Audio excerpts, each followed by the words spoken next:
नमस्कार विद्यार्थी मित्रांनो, Jeevan sir math and reasoning academy या यूट्यूब चॅनलवर आपले सहर्ष स्वागत आहे. विद्यार्थी मित्रांनो, आणखी आपण math reasoning PYQ series TCS पॅटर्ननुसार सर्व सरळ सेवेसाठी अत्यंत उपयुक्त असणारा हा व्हिडिओ घेऊन येत आहोत. यापूर्वी आपण खूप सारे व्हिडिओ सरळ सेवेसाठी घेतलेले आहे. जर ज्या विद्यार्थ्यांनी बघितलं नसेल त्या विद्यार्थ्यांनी काय करायचं, तो म्हणजे माझ्या प्लेलिस्टमध्ये व्हिडिओ सेव्ह आहे, ते व्हिडिओ जाऊन एकदा बघा. तिथूनच आत्ताचे जे काही एक्झाम झालेले आहे तिथूनच खूप सारे प्रश्न रिपीट झालेले आहे. ठीक आहे, वळूया या व्हिडिओच्या प्रश्नांकडे. बघा विद्यार्थी मित्रांनो, पहिला प्रश्न दिलेला आहे. राजीवने एका परीक्षेत 20% गुण मिळवले. किती? 20% गुण मिळवले आणि तो 11 गुणांनी नापास झाला. जर त्याने 50% गुण मिळवले असते तर त्याला उत्तीर्ण होण्यापेक्षा 4 गुण जास्त मिळतात. परीक्षेचे उत्तीर्ण होण्याचे गुण किती आहेत? बघा, हा प्रश्न आपल्याला विचारलेला आहे की परीक्षेमध्ये उत्तीर्ण होण्यासाठी गुण किती पाहिजे, असा हा प्रश्न आहे. ठीक आहे, बघा, राजीवने एका परीक्षेत 20% गुण मिळवलेले. किती? 20%. पण तो 11 गुणांनी काय झालाय? नापास. मग त्याला जर 11 गुण जास्त मिळाले असते तर तो पास झालेला असता. ही झाली पासची कंडिशन. समजलं? हा पहिल्या वाक्याचा मिनिंग झाला. त्यानंतर दुसरं वाक्य बघा. जर त्याने 50% गुण मिळवले असते. किती? 50% गुण मिळवले असते तर त्याला उत्तीर्ण होण्यापेक्षा 4 गुण काय असते? जास्त असते. तर 4 गुण जास्त होते. मग आपण याला काय करू? -4 करू. तर ही झाली नापासची कंडिशन.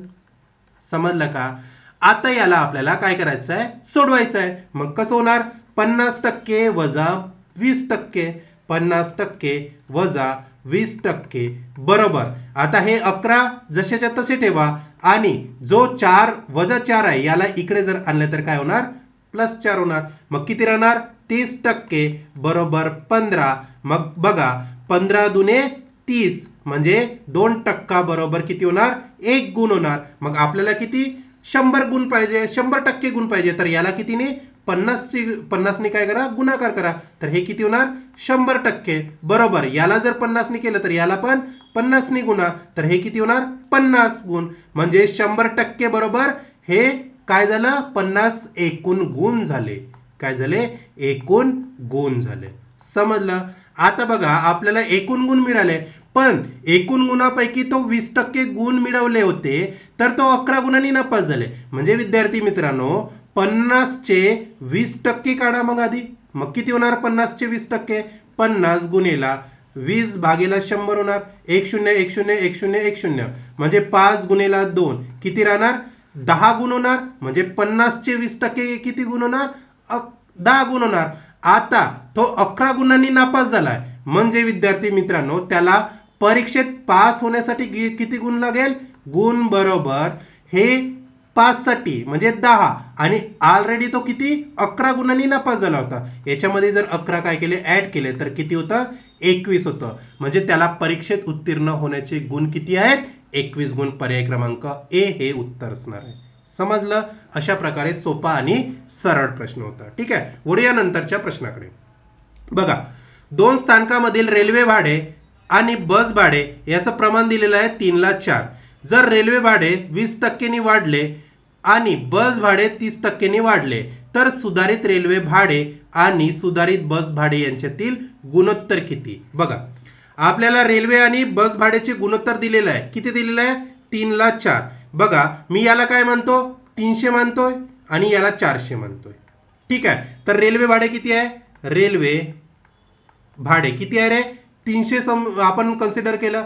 किती टक्क्याने वाढत आहे? 20%ने. म्हणजे बघा, हे किती? 20%ने वाढ होत आहे. म्हणजे 300चे 20% किती होणार? वाढ होत आहे. म्हणजे 100वर किती? 20% वाढ होत आहे. म्हणजे किती होणार? 120. मग किती राहणार? 10 इथला पण इथला पण. ठीक आहे, तर किती राहणार? हे किती राहणार? 30 गुणेला 12 12 त्रिक 36 म्हणजे 360. त्याच्यानंतर सारखंच काय होणार? बस भाड्यासाठी बघा, बससाठी किती आहे? 400. आता 400 नी किती टक्के वाढ होत आहे? 30% वाढ होत आहे बस भाड्यामध्ये. म्हणजे किती? 30% वाढ होत आहे, बरोबर. तर 400चे 30% म्हणजे किती होणार, 100वर 130. ठीक आहे, तर हे किती होणार बघा, 10 10 इथलं 10 इथलं 10 म्हणजे 40 गुणेला 13, 1352 म्हणजे 520, बरोबर आहे. आणि शेवटी काय विचारलेलं आहे बघा, सुधारित रेल्वे भाडे आणि सुधारित बस भाडे याचे गुणोत्तर. म्हणजे रेल्वे भाडे आणि बस भाडे याचे गुणोत्तर किती आहे बघा. रेल्वेचे किती 360 आणि बसचे 520. ठीक आहे, 520 शून्य शून्य कटला तर किती होतं, 9×4 = 36 आणि 13×52 म्हणजे गुणोत्तर किती असणार आहे, 9/13. म्हणजे पर्याय क्रमांक ए हे उत्तर असणार आहे. विद्यार्थी मित्रांनो, इथे जर विचारणं म्हणजे जो एक्झामिनर आहे त्यांनी जर इथं बस भाडे विचारलं असतं आणि इथं रेल्वे विचारलं असतं तर काय केलं असतं, 13ला 9 असतं, पण ऑप्शनमध्ये असं दिलेलं नाही. इन केस जर 13ला 9 हा पर्याय क्रमांक बी असतं तर हे उत्तर आलेलं असतं. हे पण लक्षात ठेवा, इथे तुम्हाला विचारलेलं काय आहे. नाहीतर तुम्ही उत्तर बरोबर काढता, पण जेव्हा विचारणं म्हणजे शेवटच्या वाक्यामध्ये काय विचारलं त्याच्यामध्ये जर थोडी गडबड झाली तर तुम्हाला उत्तर काढून पण मार्क्स मिळणार नाही. ठीक आहे, हे तुम्हाला मी स्वतः केलेली चूक आहे म्हणून मी तुम्हाला सांगत आहे. ठीक आहे, माझं उत्तर बरोबर निघत होतं पण प्रश्नामध्ये नेमकं विचारलेलं काय तर मी उत्तर वेगळंच मारत होतो. ठीक आहे, त्याच्यामुळं हे चूक तुम्ही न करता याला दुरुस्त कसं करा त्यासाठी मी तुम्हाला सांगत आहे. ठीक आहे, वळूया नंतरच्या प्रश्नाकडे. बघा, हा बीजगणितावरील प्रश्न आहे. a³ + b³ बरोबर 539 आहे, तर a+b बरोबर 11 आहे, तर तुम्हाला याची किंमत काढायची आहे. बघा, a³ + b³ बरोबर 539 दिलेलं आहे आणि a+b बरोबर 11 दिलेलं आहे, किंमत याची काढायची आहे. ठीक आहे, याचं सूत्र आहे रे विद्यार्थी मित्रांनो, काय आहे, a³ + b³ बरोबर a + b गुणाकारामध्ये a² बरोबर आहे, बरोबर आहे ना, a² - ab + b² म्हणजे वर्ग. ठीक आहे, आता याची किंमत दिलेली आहे बघा 539 ठेवा. इथे काय दिलेले आहे 11 आणि गुणाकारामध्ये a² - ab + b². ठीक आहे, म्हणजे तुम्हाला काय काढायचं आहे, ही किंमत काढायची आहे ना. मग काय होणार, a² - ab + b².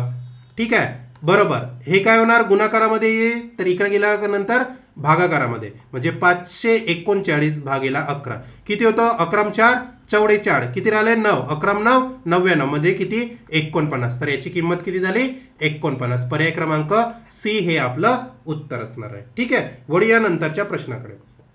बघा, एका परीक्षेत एम विद्यार्थ्याचे गुण 45% वाढले आणि नंतर 40% कमी झाले, ज्यामुळे एमला मिळालेले अंतिम गुण मूळ गुणापेक्षा 52 कमी झाले, तर एमला किती गुण मिळालेले. अशा प्रकारचं मी वाढणं घटणं अशा प्रकारचे प्रश्न मी माझ्या PYQ सिरीजमध्ये घेतलेले आहे. विद्यार्थी मित्रांनो, ज्यांनी माझी PYQ सिरीज बघितली नसेल त्यांनी एकदा जाऊन बघा. ठीक आहे, बघा 45%नी काय झालेलं आहे, वाढले आहे म्हणजे ते काय येणार, प्लसमध्ये येणार.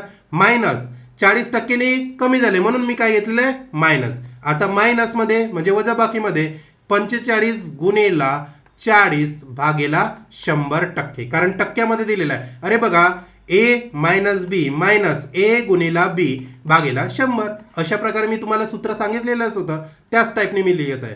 0 0 कटला, 2 दुणे 4, 5 दुणे 10, 5 9 45 म्हणजे राहतं का 45 वजा 40 वजा हे किती होणार, 9 गुणेला 2 18, किती होणार 18. 45 हे बघा मायनस मायनस प्लस होतं माहित आहे.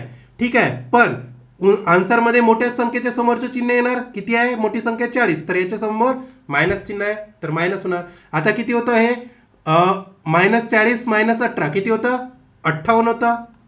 ठीक आहे, तर त्याच्यामुळे आणखी बघा याच्या उत्तरमध्ये काय येणार, मायनस चिन्ह येणार, कारण मोठ्या संख्येच्या समोरचं चिन्ह येणार, किती होतं हे 13% होणार. ठीक आहे, हे सगळं टक्क्यात आहे. ठीक आहे, 13% बरोबर. आपल्याला बघा आता हे कमी झालेलं आहे, मायनस म्हणजे कमीच होणार ना, 13% काय होणार आहे, कमी होणार आहे, कमी झाले काय गुण. आता बघा विद्यार्थी मित्रांनो, कमी झालेले गुण आपल्याला दिलेले आहे. एम ला मिळालेले अंतिम गुण मूळ गुणापेक्षा 52 कमी झालेले आहे. म्हणजे 13% गुण बरोबर किती होणार 52. काय होणार 52. म्हणजे किती होणार 13×52. मग तुम्हाला एकूण गुण काढायचे आहे. म्हणजे 1% बरोबर 4 गुण आहेत. तर तुम्हाला एकूण गुण म्हणजे किती रे 100% गुण बरोबर किती होणार. इथं 100 गुणाकार केलं मग इथं पण काय करणार लागेल 100 गुणावं लागेल. म्हणजे काय होणार 400. म्हणजे 100% बरोबर 400 गुण एमला मिळाले. म्हणजे पर्याय क्रमांक ए हे आपलं उत्तर असणार आहे. समजलं. ठीक आहे. अशा प्रकारचे प्रश्न आपण काय ऑलरेडी डिस्कस केलेले आहे. ठीक आहे. वळूया नंतरच्या प्रश्नाकडे. बघा प्रश्न क्रमांक 5. वडील आणि मुलाच्या सध्याच्या वयाची बेरीज 126 वर्ष आहे. 8 वर्षापूर्वी त्यांच्या वयाचे गुणोत्तर 7:4 होते. 7 वर्षांनी वडील आणि मुलाच्या वयाचे गुणोत्तर किती. बघा इथे काय दिलेलं आहे 8 वर्षापूर्वी. 8 वर्षापूर्वी. त्याच्यानंतर आपल्याला काढायचं आहे 7 वर्षानंतर. 7 वर्षानंतर आपल्याला वडील आणि मुलाचे वयाचे गुणोत्तर काढायचे आहे. असं जर दिलेलं असेल डायरेक्ट इथं काय होतं वयाची काय होतं बेरीज होतं 15. 8 आणि 7 किती होतं 15. आता बघा इथे वडील आणि मुलाचे हे झालं वडील आणि हे झालं मुलाचं. बघा वडील आणि मुलगा किती दिलेलं आहे 7:4 दिलेलं आहे. मी काय करतो याला 70 मानतो आणि याला 40 मानतो. म्हणजे काटायला मला इझी होणार. आता दोघांची वयांची म्हणजे बेरीज किती होणार आहे 15. म्हणजे हे 15 दोन्हीमध्ये ऍड होणार आहे. म्हणजे एकामध्येच वयामध्ये ऍड होणार का 8 वर्ष तोही वाढणार आहे आणि 7 वर्ष तोही वाढणार आहे. म्हणजे वडील आणि मुलगा दोन्ही वाढणार आहे. म्हणून मी काय केलं 15 आणि 15 दोघांच्या वयामध्ये काय केलं आहे बेरीज केलेली आहे. मग किती होणार आहे 85 आणि इथे किती होणार 55. किती होणार 11×5 55 आणि 17×5 85. म्हणजे यांच्या वयाचे गुणोत्तर किती आलेलं आहे 17:11. म्हणजे पर्याय क्रमांक बी हे उत्तर असणार आहे. आता विद्यार्थी मित्रांनो इथे पण काय गडबड होऊ शकते. जर इथं मुलगा आणि इथं वडील असं विचारलं असतं तर काय केलं असतं तुमचं उत्तर 11:17 असतं. ठीक आहे. पण असं ऑप्शन मध्ये दिलेलं नाही. जर इन केस इथं ऑप्शन सी मध्ये 11:17 असतं तर तुम्ही काय केलेलं सी उत्तर मारलेलं असतं. पण तुम्हाला ऑप्शन मध्ये असं काही कन्फ्यूज केलेलं नाही म्हणून तुमचं उत्तर काय असणार आहे 17:11. मी नेक्स्ट प्रश्नाची काय करत आहे तयारी करून तुम्हाला सांगत आहे. असे पण प्रश्न एक्झाम मध्ये विचारू शकतात. ठीक आहे. त्याच्यासाठी तुम्ही तयार राहा. ठीक आहे. चला वळूया नंतरच्या प्रश्न. तत्पूर्वी विद्यार्थी मित्रांनो ही माझी झाली PYQ सिरीज. या PYQ सिरीजमध्ये खूप काही प्रश्न आत्ता झालेल्या एक्झाममध्ये रिपीट झालेले आहे. फक्त तिथे किंमत चेंज झाली व्हॅल्यू चेंज झाले क्वेश्चनची फ्रेम जशाच्या तशी आहे. ठीक आहे. तर हे तुम्ही काय करा माझी PYQ सिरीज बघा आणि त्याच्यानंतर ही माझी झाली टॉपिक वाईज सिरीज. या टॉपिक वाईज सिरीजमध्ये पण मी 8 ते 9 अशा प्रकारे टॉपिक घेतलेले आहे. त्या टॉपिक बाहेर एकही क्वेश्चन तुम्हाला जाणार नाही. म्हणजे तिथलेच क्वेश्चन दिसून येणार. ठीक आहे. ही माझी गॅरंटी आहे विद्यार्थी मित्रांनो. ठीक आहे. एकदा जाऊन बघा. ठीक आहे. वळूया नंतरच्या प्रश्नाकडे. 6वा प्रश्न. 32 मीटर लांब 21 मीटर रुंद असलेल्या हालभोवती 4 मीटर रुंदीचा एक समान मार्ग आहे. या मार्गाचे फरशी काम करण्यासाठी प्रति चौरस मीटर ₹40 या दराने किती खर्च येईल. बघा एक काय आहे हॉल आहे. समजा हा एक हॉल आहे. ठीक आहे. याची रुंदी दिलेली आहे आपल्याला किती 21 आणि याची लांबी दिलेली आहे किती 32. आता काय केलेलं आहे 4 मीटर रुंदीचा एक समान मार्ग आहे. म्हणजे बघा हा झाला सॉरी 1 मिनिट थोडंसं इकडं तिकडं होत आहे. बघा हा 4 मीटर रुंदीचा एक मार्ग आहे. 4 मीटर रुंदीचा एक समान मार्ग या हॉल भोवती काय केलाय तयार केलेला आहे. हा झाला 4 मीटर रुंदीचा. ठीक आहे. त्याच्यानंतर बघा या मार्गाचे फरशीकाम करण्यासाठी प्रति चौरस ₹40 दराने किती खर्च येईल. बघा विद्यार्थी मित्रांनो आपल्याला लांबी दिलेली आहे रुंदी दिलेली आहे आणि वीट पण दिलेली आहे. तर याला काय करतो ट्वाइस करतो. ठीक आहे. आणि गुणिला ट्वाइस आणि विचारले जे पैसे दिलेले आहे ते इथे काय होणार पैसे गुणाकारामध्ये होणार. ठीक आहे. म्हणजे बघा काय होणार लांबी किती दिलेली आहे 32 21 रुंदी दिलेली आहे आणि वीट तुम्हाला 4 मीटर रुंदीचा दिलेला आहे म्हणजे 2 गुणिला 4. ठीक आहे. याच्यामध्ये पुन्हा काय होणार 2 गुणिला 4 आणि गुणिला रुपये किती दिलेले आहे 40. ठीक आहे. आता कॅल्क्युलेट करा, हे किती होणार, हे होणार डायरेक्ट 53 अधिक हे 8 आणि इथे काय होणार 8 गुणिला 40 म्हणजे किती होणार, हे 61 गुणिला 8 गुणिला 40. आता बघा 8 एका 8, 8 छकम 48 गुणिला 40 रुपये म्हणजे किती होणार, 8 चौ 32 चे 2 हातच्याले 3, 8 चौ 32 न 3 35 चे 5 हातच्याले 3, 4 चौ 16, 16 न 3 19 आणि हा शून्य जशाच्या तसा म्हणजे 19,520 रुपये तुम्हाला खर्च येईल. म्हणजे पर्याय क्रमांक बी हे उत्तर असणार आहे. ठीक आहे. वळूया नंतरच्या प्रश्नाकडे.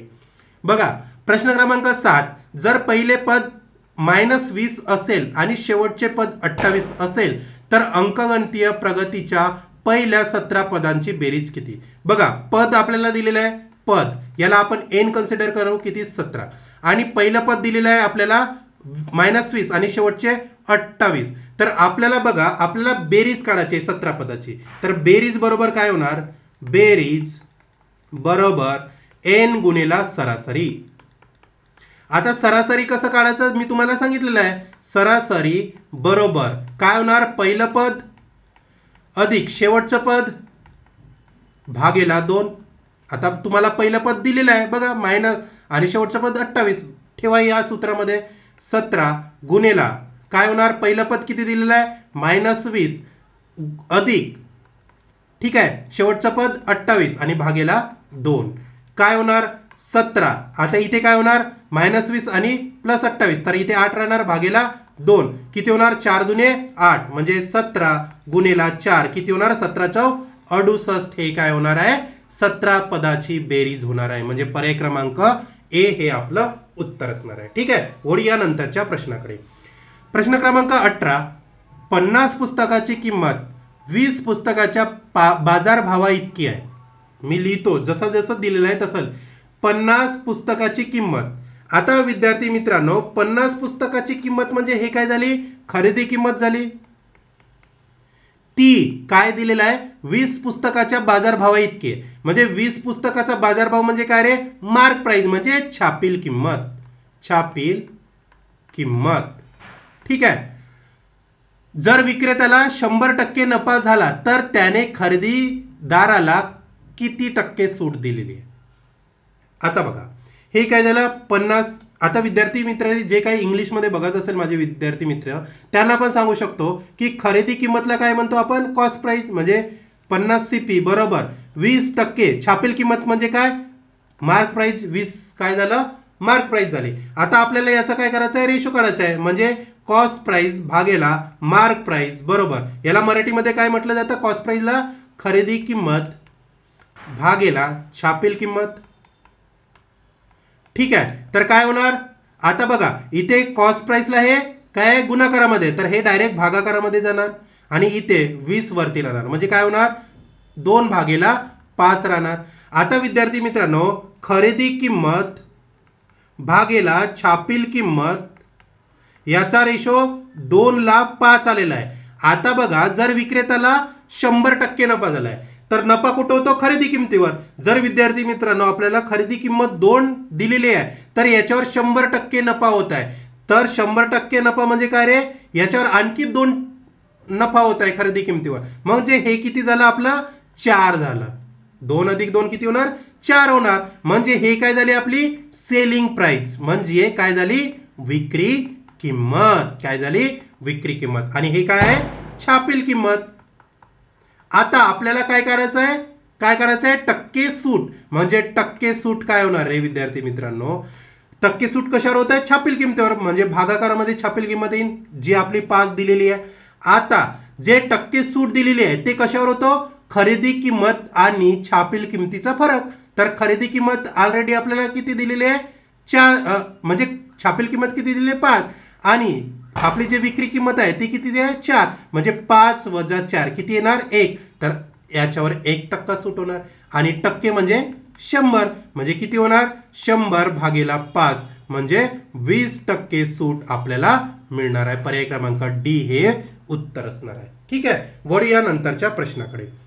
बघा विद्यार्थी मित्रांनो आता इथून पासून आपल्याला रिझनिंगचे प्रश्न सुरू झालेले आहे म्हणजे बुद्धिमत्ता चाचणीचे. ठीक आहे. हा बघा हा प्रश्न मी तुम्हाला होमवर्क देत आहे कारण अशा टाईपचा प्रश्न मी ऑलरेडी माझ्या PYQ सिरीजमध्ये घेतलेला आहे. जर विद्यार्थी मित्रांनो तुम्हाला हा होमवर्कचा प्रश्न दिलेला आहे तर याला तुम्ही सोडवा आणि सोडवून मला याचं उत्तर माझ्या कमेंट्स बॉक्समध्ये टाका. कमेंट्स बॉक्समध्ये उत्तर सांगा याचं. जर तुम्हाला येत नसेल मी याला नंतरच्या PYQ सिरीजमध्ये डिस्कस करेल, पण हा तुम्हाला होमवर्क आहे, याला नक्की सोडवा. ठीक आहे, वळूया नंतरच्या प्रश्नाकडे. बघा, मुलाच्या रांगेत अनुज डावीकडून 13वा आणि धीरज उजवीकडून 17वा आहे. जर या रांगेत अनुज उजवीकडून 11वा असेल तर उजवीकडून 11वा असेल तर डावीकडून धीरजचे स्थान काय? बघा, जेव्हा आपल्याला एकूण काढायचं राहते, एकूण विद्यार्थी काढायचं राहते, तर आपण काय करतो? डावी अधिक उजवी बाजू -1 करतो. आता आपल्याला इथे अनुज बद्दल क्लिअर डाटा दिलेला आहे. बघा, अनुज ठीक आहे, तर आपल्याला अनुजचा डाटा दिलेला आहे, त्याच्यावरून आपण एकूण विद्यार्थी काढू शकतो. मग काय होणार? अनुज हा डावीकडून कितवा आहे? 13वा आहे आणि उजवीकडून कितवा आहे? 11वा आहे. वजा 1 किती होणार? 13 अधिक 10, 11 - 1 किती होणार? 10 होणार. म्हणजे किती झाले? 23 झाले. म्हणजे एकूण विद्यार्थी आपल्याला 23 मिळाले. आता आपल्याला काय काढायचं आहे? धीरजचे डावीकडून स्थान. म्हणजे काय होणार? एकूण विद्यार्थी बरोबर उजवी बाजू अधिक डावी बाजू -1 होणार. असं लिहा तसं लिहा, सारखंच राहणार आहे. ठीक आहे. तुम्हाला म्हणजे कन्फ्यूज होईल, त्याच्यासाठी मी जसं आहे तसंच लिहितो. नाहीतर पुन्हा म्हणाल की सर असं तसं लिहितं. तसं नाही. ठीक आहे, एकच लिहितो. ठीक आहे. तुम्हाला फटाक्यांचा जर आवाज येत असेल व्हिडिओमध्ये तर त्यासाठी सॉरी विद्यार्थी मित्रांनो. दिवाळी असून सुद्धा मी हा व्हिडिओ काय करत आहे? रेकॉर्ड करत आहे तुमच्यासाठी विद्यार्थी मित्रांनो. म्हणजे समजू शकता की मी तुमच्यासाठी किती डेडिकेट आहे. जर विद्यार्थी मित्र माझ्या चॅनलवर नवीन असतील तर त्यांनी आधी काय करायचं आहे? सबस्क्राईब करायचं आहे. ठीक आहे, कारण तुम्हाला या चॅनलवर खूप इम्पॉर्टंट डाटा मिळणार आहे. ठीक आहे, त्याच्यासाठी तुम्ही सबस्क्राईब करून घ्या. आता आपल्याला बघा, एकूण विद्यार्थी दिलेले आहे, तर त्याच्यासाठी डावी बाजू अधिक उजवी बाजू ठीक आहे -1 होणार. तर बघा, एकूण विद्यार्थी आपण काढलेले आहेत 23. आता धीरजचे स्थान विचारले डावीकडून, तर आपल्याला डावी बाजू दिलेलीच नाही, तर जशाच्या तसे लिहा. पण उजवीकडून धीरजचे स्थान कुठंतरी दिलेलं आहे. किती आहे? 17वा. म्हणजे 17 - 1. बघा, 23 बरोबर डावी बाजू जशाच्या तसं 17 - 1 किती होतं? 16. आता बघा म्हणून डावी बाजू बरोबर 23. आता हे काय होणार? मायनस होणार 16. तर डावी बाजू बरोबर किती राहणार आहे? 7. म्हणजे पर्याय क्रमांक बी हे आपलं उत्तर असणार आहे. म्हणजे धीरजचे स्थान डावीकडून कितवं असणार आहे? 7वं असणार आहे. ठीक आहे, वळूया नंतरच्या प्रश्नाकडे. बघा, अशा टाईपचे प्रश्न मी ऑलरेडी विद्यार्थी मित्रांनो घेतलेले आहे आणि हे प्रश्न PYQ सिरीजमध्ये मी डिस्कस केलेला आहे आणि जशाचा तसा प्रश्न DMERच्या एक्झाममध्ये आलेला होता. ठीक आहे, तर बघा, याला सुरुवात करू. उषा, तुलसी, दिव्या, पूजा, रोहित, आकाश आणि अदिती उत्तरेकडे तोंड करून होते. बघा, हे 7ही जण एका लाईन मध्ये बसलेले होते आणि उत्तरेकडे तोंड करून बसलेले होते. मी काय करतो? एक लाईन ड्रॉच करून घेतो. बघा, हे 7 जण आहे, उत्तरेकडे तोंड आहेत सगळ्यांचे. 1 2 3 4 5 6 7. ठीक आहे, आता काय करतो? एक एक सेंटेन्स वाचून या सेंटेन्सची मांडणी करतो. जसं की बघा, हे एक पॉसिबिलिटी झाली. जर लागेल तर आपण दुसरी पॉसिबिलिटी पण काय करू? ड्रॉ करून घेऊ. सांगता येणार नाही, लागू शकते. 1 2 3 4 5 6 7. याला स्पेअरमध्ये ठेवा विद्यार्थी मित्रांनो. जर याचं काम पडेल आपण याला काय करू? मांडत जाऊ. रोहित आकाशच्या डाव्या बाजूला होता. आता कोण? रोहित आकाशच्या. आकाश जर इथे बसलेला असेल, आता आकाश हा उत्तरेकडे बघत आहे, मग याची डावी बाजू ही असणार आहे. मग रोहित काय आहे? आकाशच्या डाव्या बाजूला. ठीक आहे, म्हणजे आपल्याला फिक्स करता येत नाही म्हणून आपण डाटा असं लिहिलेला आहे एका साईडला. तर दिव्या ही तुलसी आणि पूजाच्या शेजारी आहे. म्हणजे कोण? दिव्या ही तुलसी, एक साईडला तुलसी आणि एक साईडला पूजा. आपल्याला असं दिलेलं नाही की दिव्याच्या डाव्या साईडला पूजा आहे आणि उजव्या साईडला तुलसी आहे. म्हणजे आपण असं पण म्हणू शकतो ना विद्यार्थी मित्रांनो, दिव्याच्या डाव्या साईडला तुलसी पण बसू शकते आणि उजव्या साईडला पूजा पण बसू शकते. म्हणजे याच्यावरून आपल्या दोन पॉसिबिलिटी घेता येणार. ठीक आहे. पूजाच्या डाव्या बाजूला तिसऱ्या क्रमांकावर असलेली व्यक्ती एका टोकावर होती. याच्यावरून आपल्याला एक हिंट मिळू शकते विद्यार्थी मित्रांनो. पूजाच्या डाव्या बाजूला तिसऱ्या क्रमांकावर जर बघा पूजाला मी इथं फिक्स केलं तर त्याच्या 1 2 3 डाव्या बाजूला एक व्यक्ती एका टोकावर बसलेली आहे म्हणजे पूजा इथं फिक्स झालेला आहे. समजलं. पूजा जर इथं फिक्स झालेला आहे तर याच्या डाव्या बाजूला तिसऱ्या क्रमांकावर इथं कुठली तरी एक व्यक्ती येणार आहे. ठीक आहे. मी याच्यामध्ये पण एक ड्रॉ करूनच घेतो. ठीक आहे. पूजा आणि हिच्या तिसऱ्या क्रमांकावर डाव्या बाजूला एक कुठली तरी व्यक्ती असेल. आता पूजा फिक्स झालेला आहे म्हणजे दिव्या आणि तुळशी आपल्याला फिक्स करता येईल. थांबून जाऊ. ठीक आहे. आदिती ही रोहितच्या डाव्या बाजूला चौथ्या क्रमांकावर होती. आता रोहित आपल्याला दिलेलंच आहे तर इथून चौथ्या क्रमांकावर अदिती आहे. 1 2 3 4 इथं काय आहे अदिती आहे डाव्या बाजूला म्हणून रोहितच्या डाव्या बाजूला हे इकडेच फिक्स होणार आहे. ठीक आहे. तर तुलसीचे शेजारी कोण होते हा आपल्याला प्रश्न विचारला आहे. आता बघा विद्यार्थी मित्रांनो आपण क्वेश्चन पूर्णपणे वाचलेला आहे. ठीक आहे. क्वेश्चन वाचलेला फक्त आपल्याला एक हिंट वरून आपण मांडणी केलेली आहे. आता बाकीचे जे मांडायचे आहे तर हे आपल्याला या जे वाचलेलं आहे आणि जे लिहिलेलं आहे हा डाटा याच्यावरून आपल्याला फिक्स करायचं आहे.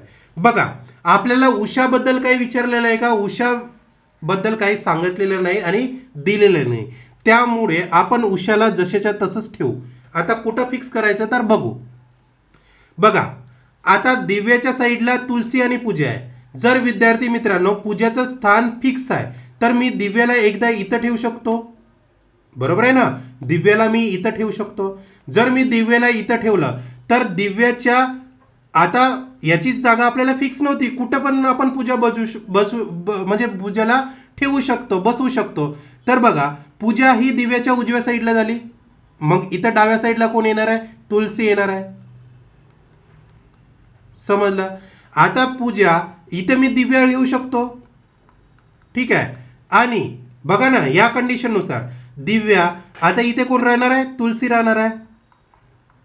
समजलं. म्हणजे 3 लोक काय झालेले फिक्स झालेले आहे.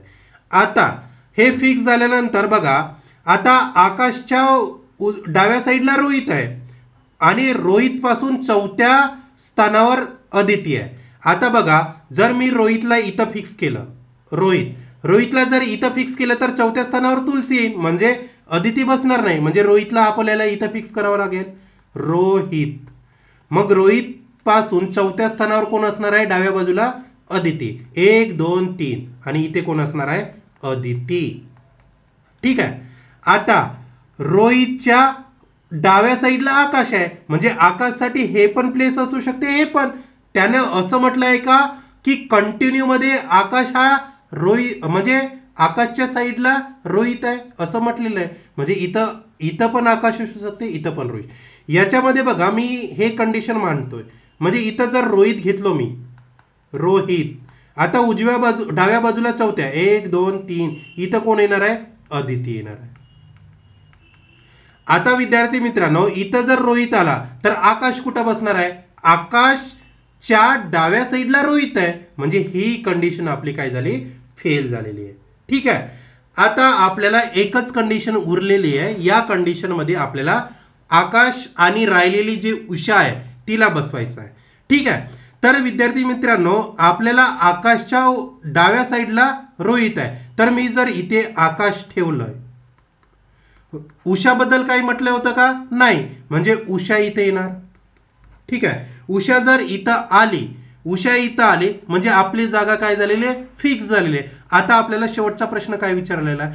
तुलसीचे शेजारी कोण होते? तुळशीचे शेजारी. तुळशी कुठं आहे? हे बघा हे तुळशी आहे. तुळशीच्या शेजारी कोण दिसत आहे? अदिती आणि दिव्या दिसत आहे. म्हणजे बघा पर्याय क्रमांक 1 हे आपलं उत्तर असणार आहे. इथे बघा इथे तर हे कंडिशन आपलं कॅन्सल झाले होते. म्हणजे ही जी आपण कंडिशन मांडलेली आहे या म्हणजे जो प्रश्न जसा जसा विचारला आहे त्या प्रश्नानुसार आपली ही कंडिशन बरोबर बसलेली आहे. आपलं हे उत्तर बरोबर आहे. ठीक आहे, म्हणजे पर्याय क्रमांक ए हे आपलं उत्तर असणार आहे. ठीक आहे, समजलं विद्यार्थी मित्रांनो? अशा प्रकारचे आपले प्रश्न होते. अजून प्रश्न आहे का? नाही, म्हणजे आपले प्रश्न संपलेले आहे विद्यार्थी मित्रांनो. जर खरंच तुम्हाला हा व्हिडिओ आवडला असेल तर या व्हिडिओला लाईक करा, शेअर करा आणि यूट्यूब चॅनलला जे काही विद्यार्थी नवीन असेल त्यांनी सबस्क्राईब करायला विसरू नका. कारण विद्यार्थी मित्रांनो, दिवाळी असून सुद्धा मी तुमच्यासाठी हा व्हिडिओ रेकॉर्ड घेत आहे. ठीक आहे, त्याच्यामुळे मी किती डेडिकेट आहे तुमच्याबद्दल ते समजून घ्या विद्यार्थी मित्रांनो. ठीक आहे, जर व्हिडिओ आवडला असेल तर लाईक करा, शेअर करा आणि कमेंट्स करा. मी तुम्हाला जो प्रश्न दिलेला आहे त्याबद्दल उत्तर तुम्ही कमेंट्स करा. ठीक आहे, आणि या व्हॉट्सअप चॅनलला तुम्ही जॉईन व्हा. याची लिंक तुम्हाला व्हिडिओच्या खाली मी दिलेली आहे. यामध्ये मी GK, GS, चालू घडामोडी आणि मराठी ग्रामरचे काय घेत असतो, प्रश्न घेत असतो. त्यामुळे तुम्ही या व्हॉट्सअप ग्रुपला काय व्हा, जॉईन व्हा. ठीक आहे, तुम्हाला खरंच आवडला असेल तर व्हिडिओला लाईक करा आणि चॅनलला सबस्क्राईब करा. ठीक आहे, थांबूया इथेच, भेटूया नंतरच्या क्वेश्चन सिरीजमध्ये. ठीक आहे, धन्यवाद.